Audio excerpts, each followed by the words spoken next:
Welcome to Sisters and Saints. I'm your host, Carol Berry, and you will notice that my co-host, Kim Tizer, is not with me today.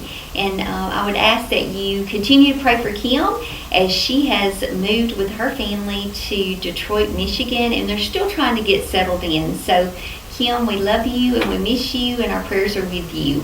But today I have April Jackson Powell here with me, and April I've known since she was a young girl, and she is now a wife and a mother of 5 beautiful children, and we go a long ways back. I mean, we used to wakeboard together and have a good time. You need to come back and let's do that again before I get too old to do it. I don't think you're ever too old to do something, Sarah. How long I can do it. There you go. But April posted on Facebook, and other than knowing her personally, also I'm a convert to the faith, but she was a Catholic all along, and she is a member of my parish, Sacred Heart Parish. And I see her on Facebook and watch her beautiful family grow up. And she was posting something very interesting to me, that she took her family of 5, her and her husband, on a camping trip across the United States to Colorado Springs. Is that your final destination? Well, Colorado Springs was our first destination, actually. Oh, okay. And then we went from there, because Colorado Springs was where my sister lived, and we kind of did our own thing after we visited with my sister. And she posted, you posted how organized you were, and I thought that was really neat. She posted how she had packed the car because you carried a pop-up camper, correct? Correct. So she posted all that, but she also posted being stuck on the side of the road when their lights tore up. She posted her kids just going crazy in the car. You know, you posted being real and transparent. So when Kim and I started Sisters and Saints, that's what we wanted it to be. Real life women living their faith, but real life, not fake. And you posted the good, the bad, and the ugly. And thank you for that. Because I think on social media, as women, we look at people's lives and we look at their beautiful vacation pictures, and their trips, and you can be envious or, whatever, but you posted everything. And it made me think, gosh, I could do that with my kids. You motivated me. So tell me a little bit about that trip. But first, what made you want to camp? What was the motivation for that? Well, we've actually always been campers. Okay. We were tent campers before we bought this pop-up camper. We just felt like it would be more maintenance-free for us. And for this long trip, we didn't want to have to deal with a whole lot of weather conditions. And so a pop-up camper gave us that ability to surpass some of those things that I just didn't want to deal with. Because we had taken a trip before, back at Fall Creek Falls, a year ago, and dealt with rain and stress. And when you're having to do all that cleanup constantly, it gets tiring with 5 kids. So we decided in December that it was time to go see my sister. It's been 8 years. And if I was going to go see her, we looked at flight tickets, we looked at traveling by air, and then traveling by car was just more functional for our family. And we knew it would be more of an experience for them, and more, I don't know if it would be less stressful, because it was pretty stressful at times, but I just knew it would be easier for us financially to be able to do that with our family. So we did quite a bit of an adventure. We started out going up through Missouri on over into Colorado Springs, and then we went down into the sand dune areas, and then we drove back up, went through Independence Pass, through Aspen, down into a place called Marble, stayed there, and spent time in Aspen and Maroon Bells, and then came home through Denver and back around. So it's about 4,000 miles total. And that's a lot when you've got 5 kids. So there's a lot that has to be done in between that traveling time. And there was lots of learning, lots of schooling, lots of reading, lots of prayers. And so, yeah, you were telling me that you prayed the rosary on one of the longest legs of your journey, yes, correct? The longest leg was from Graham to Colorado Springs. It was 12 and a half hours. And that was a stretch, but we had already planned our we needed to be at Golden Eagle by a certain time so we can get our campsite. I'd already told them it would probably be 2 o'clock in the morning, but we needed to get there, so that's why we didn't take another break.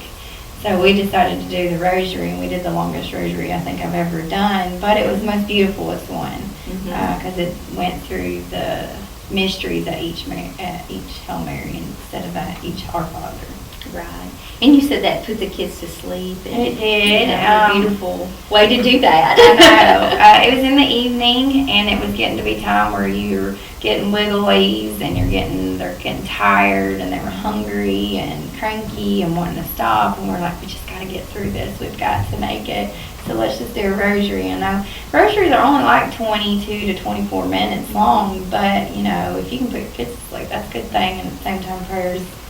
A perfect way of doing that. Usually most families with at that age group, because my kids are from ages 2 to almost 9, they can only make it about a decade of the rosary, and it's really grateful if you can make it through the whole thing. Exactly. And it brought peace with my husband because you can only take so much screaming from a 2-year-old, and he did all the driving, correct? He did all the driving. I'd have to say, though, there were a few times I drove when it wasn't connected to the camper, but 90% of the time it was connected to the camper, so he did most of the driving.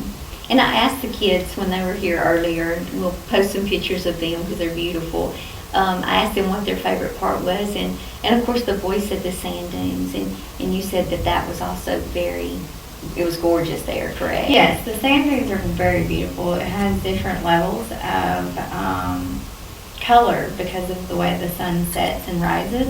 And when the sun is coming up in the east, it creates a different look because of the way the mountain range is. And then you've got the sun coming down in the west, and so it's creating a different look because it's so flat on that side. So actually the sunsets are beautiful there, especially if it's not cloudy that day. And you can see for miles, and the way the sun hits the mountains and the sand dunes is just gorgeous. I can take pictures, but nothing really as breathtaking as it is if you actually see it.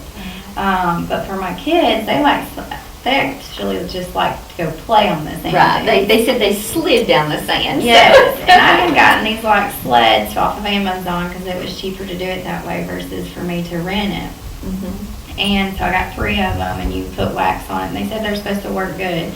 And when we got there, they didn't work as good as what you actually rented. And so I strongly suggest just to rent the sand sleds that they provide and just take turns. Because what happens is it's so hot walking up and down the sand that you're not going to, and so tiring because that sand hills are huge. They're straight up. It's not like something you see at the beach.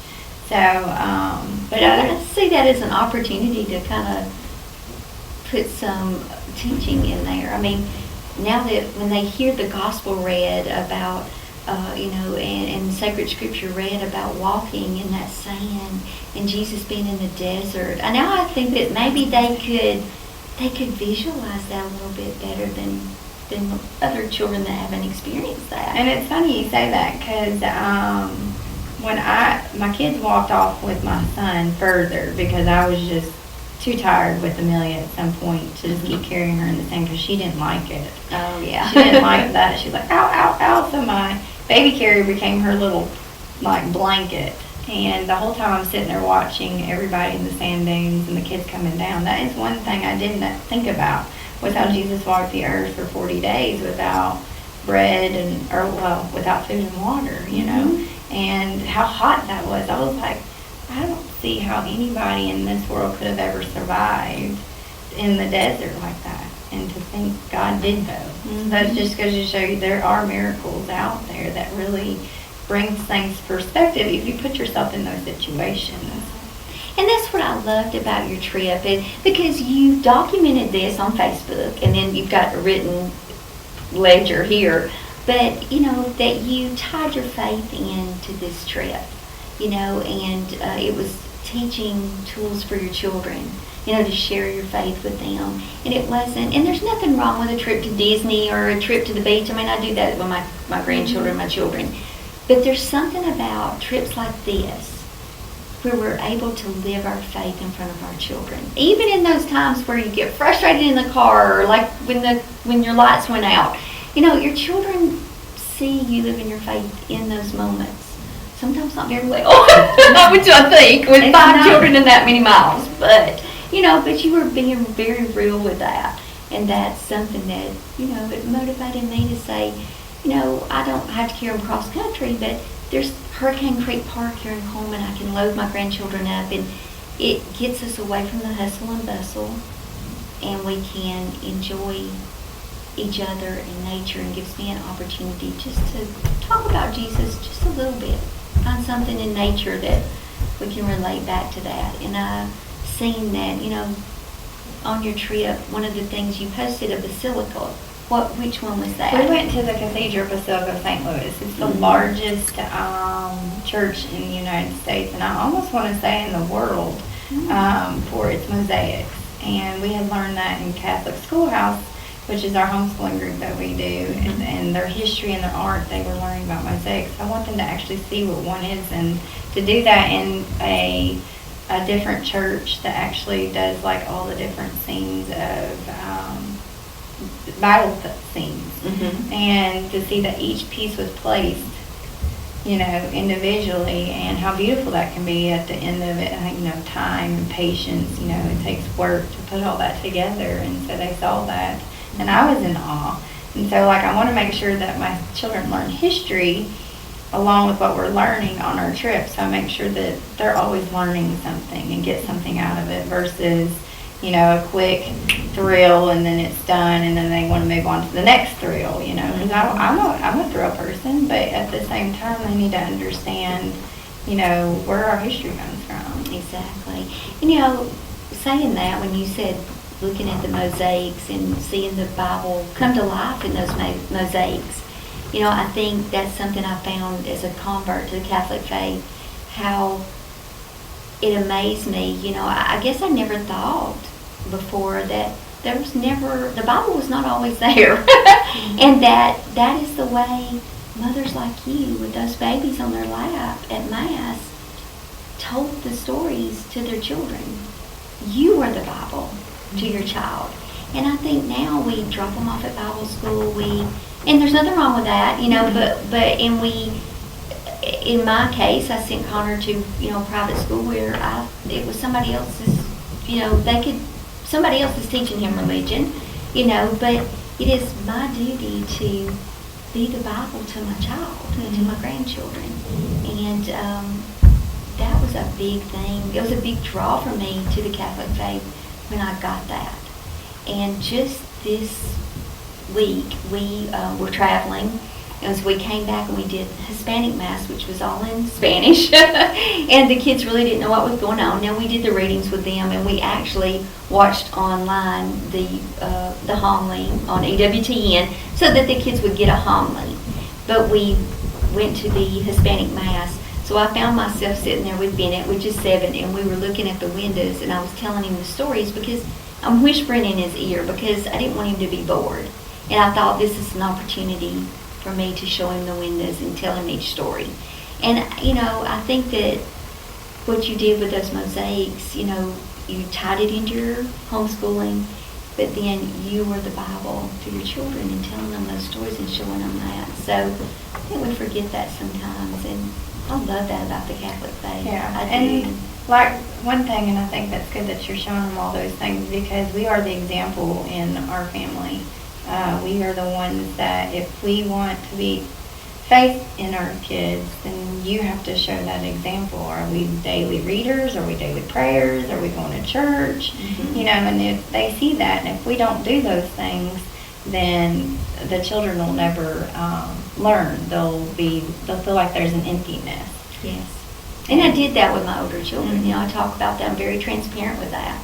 I wish I had known the vocation of a mother, when I was 20 years old. Yeah.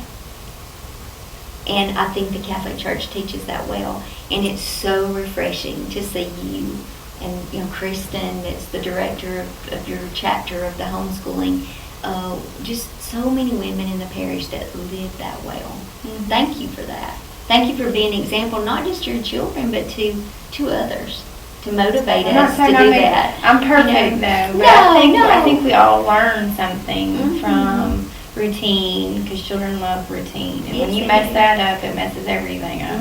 And to put God first always, no matter what it is, even if it's your vacation, or if you're going to school, or if you're going to work, you have to always think of God first in everything we do. I mean, no matter what. Even if we're not Catholics, if we're just Christians. Oh, yes, yes. And I feel like that should be an example we set for our kids. Everybody, yes. I think, And to never give up. Right. That's it. Just because even after they're 18 and if they moved on, we don't stop because we're still the example. Until we die. That's right. So some of the other things that, you've seen, I asked you, what was your favorite thing that you saw? Because I asked the kids and they told me, but what was the favorite thing that you got to experience? My favorite thing was Maroon Bells. It's right outside Aspen. It's the most photographed area in the United States, probably because of its beauty. And it's so peaceful out there. I researched it and wanted to go see it, and when I got there I understood why, because it is a pleasant place. It's beautiful. Actually it gets more photographs in the fall because of its foliage, but when we took the hike with our kids, we got to see all kinds of different levels of what God created too, like the birds chirping and the trees and the plants. And then also, I said a few prayers just to make it up through the hill, like having to give some motivation to my Anakin who was about to give up. And I said, there's snow at the top of this. You don't see that everywhere in the world. You don't see that in Alabama. Constant braking, constant water. I don't think I've ever drank so much water in my entire life. Oh, wow.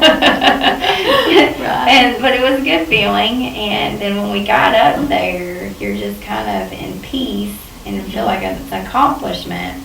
And so we just took time as a family and ate. And you said the kids got to play in the snow in July.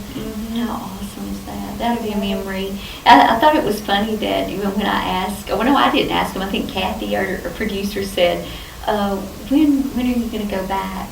And was it Abram that answered her? And he said, when I'm 17. And I thought, wow, that must have been something that their mom or dad told them, that they would go back when they're 17. It has been 8 years since the last time we went. And so 8 more years from the time that will probably be the next one we go. What would be something you would do different about the trip? Like I said, I think probably just the managing of the cost of the cost of the gas. I felt I had everything the way I wanted it, and other than that, I think it just everything went smoothly. Other than that, I don't really think I'd do much things differently. Just I think the kids will be older, and I think we could add more things to our plate if we do like more adventures that's more age appropriate. Wow.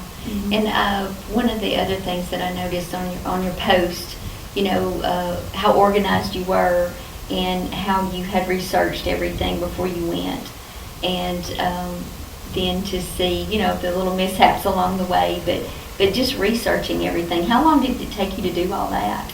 I started in December. That's when we decided that it was time to go see my sister, and then from then I just kind of did some research of different places that I felt like would be fun for the kids, cost efficient, and something I wanted to learn that I'd never done before either.